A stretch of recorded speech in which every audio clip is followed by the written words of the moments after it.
दरभंगा जिले के सिनवाड़ा प्रखंड की कलीगांव पंचायत चौक के पास मंगलवार सुबह संदिग्ध मांस मिलने से इलाके में हड़कंप मच गया। ग्रामीणों ने लाल रंग की स्प्लेंडर बाइक BR07 BL 1896 पर बोरे में लदा मांस देखकर युवक से पूछताछ की, लेकिन वह बाइक छोड़कर मौके से फरार हो गया। कुछ देर बाद युवक साइकिल लेकर लौटा और मांस ले जाने की कोशिश की, लेकिन ग्रामीणों के विरोध पर वह दोबारा फरार हो गया। सूचना मिलते ही DSP SK सुमन, BDO सिनवाड़ा और थाना प्रभारी बसंत कुमार मौके पर पहुंचे। पुलिस ने संदिग्ध मांस को जब्त कर जांच शुरू कर दी है और बाइक नंबर के आधार पर आरोपी की पहचान की जा रही है। प्रशासन ने लोगों से शांति बनाए रखने की अपील की है।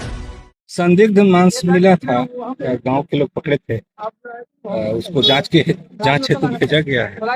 जांच की रिपोर्ट आने के बाद पहले प्रथम दृष्टि क्या लग रहा है सर? प्रथम दृष्टि तो लगता है कि कोई मांस है मवेशी का। जांच में भेजा गया है जी सर। आवेदन प्राप्त हुआ है क्या इस मामले में? हाँ, आवेदन मिला है, जांच कर कार्रवाई की जाए। काफी छानबीन की गई है। यहाँ सुबह में हमें खबर मिली कि ग्रामीण लोग रोड जाम कर दिए थे, कुछ कोई उम्मीद पकड़ाया गया था। इसकी जांच के लिए अभी वेटरनरी डॉक्टर को बुलाया गया है, उनको सैंपल दिया गया और रिपोर्ट आएगी पटना से। जो पता चलेगा। इस क्षेत्र में कुछ दिनों से कुछ उग्रपात लोग जो है सो शांति को भंग करने के लिए इस प्रकार का माहौल तैयार कर रहा है, जिसके तहत ये लोग जहां तहां से जो है सो गौ तस्करी करके काटता है। पहले तो गौ तस्करी का भी कई मामला इस क्षेत्र में हुआ है, जो चोरी हुआ है, और उसके बाद उसको काट करके ये लोग बेचने का जो प्रयास कर रहा है।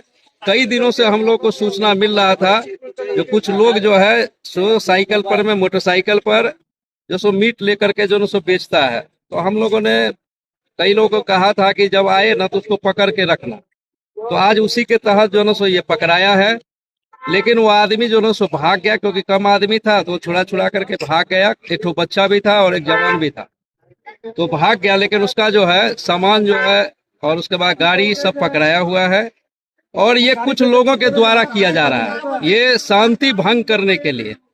क्योंकि इस क्षेत्र के अंदर में हम लोग को याद है जो 20-35 साल पहले जो है सो राजो रमपट्टी में इसी प्रकार की घटना घटी थी, और उसके बाद घटना घटा था, बहुत बड़ा नरसंहार भी उसमें हुआ था।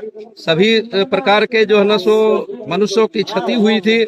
काफी दिनों तक दंगा फसाद होता रह गया। लेकिन 35 वर्षों से जो शांति क्षेत्र है, उस शांति को अशांति में तब्दील करने के लिए कुछ लोग लगा हुआ है, जिसमें कुछ राजनीतिक पार्टी भी है। जो हमारा वोट इससे बढ़ जाएगा तो हमारा वोट बढ़ जाएगा। ये वोट बढ़ौल के चक्कर में जो है इस प्रकार का जो है सो माहौल बनाया जा रहा है। ठीक है, अपना अपना जो जैसे करता है, छुप के करता है, तो घर में तो कोई जाता नहीं है। लेकिन चौक चौराहा पर में गाँव में ला करके इस तरह का अगर कार्य करेगा तो शासन प्रशासन इस पर में कार्रवाई करे, अन्यथा जनता जो है सो खुद जो है सो अपना बागडोर संभालेगा। कल को जाकर कोई भी घटना दुर्घटना हो तो की जिम्मेदारी सरकार और प्रशासन की होगी। घटना स्थल पर प्रशासन पहुंचा है? प्रशासन पहुंचा है, यहाँ पर में DSP साहब भी पहुंचे हैं, और ये हम लोग यही मांग किए हैं जो जांच आप सही से कीजिए, उचित कार्रवाई कीजिए, अन्यथा आगे अगर इस प्रकार का कोई भी अगर माहौल बनाने के प्रयास करेगा, उस समय जो भी पकड़ाएगा उसका अंजाम बुरा होगा। वो जिम्मेदारी सरकार की होगी। अपना परिचय बताइए। महेश कुमार झा, ग्राम पंचायत कलीगांव के मुखिया।